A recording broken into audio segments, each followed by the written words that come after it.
Magandang araw po sa inyo mga tagapanood or magandang gabi.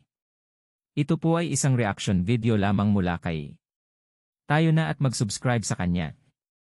Pa-subscribe na rin po sa channel ko. Tara na at nang masimulan na natin. Alam niyo ba ang kasabihang kung walang tiyaga ay walang nilaga?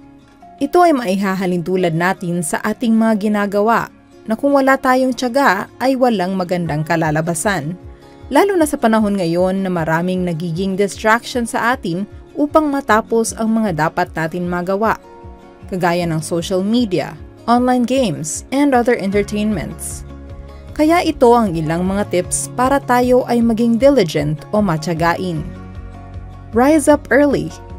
Ang pagbangon ng maaga ay nakakatulong upang makagawa ng marami at matapos ang mga tasks na dapat mong magawa. Practice patience. Diligence often requires time and persistence. Huwag magmadali para maging consistent sa iyong ginagawa. Avoid multitasking. Mag-concentrate sa paggawa sa isang trabaho muna bago gumawa ng panibago para hindi ma-burned out sa iyong mga ginagawa. Stay motivated. Maging motivated o inspired sa iyong ginagawa.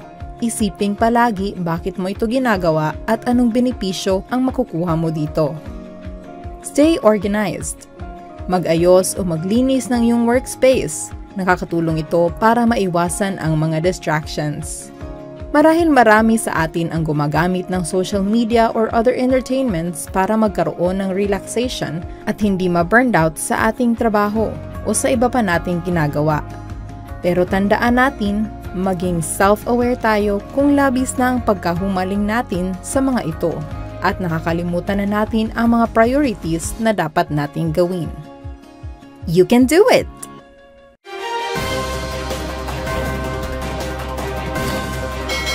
Maraming salamat po.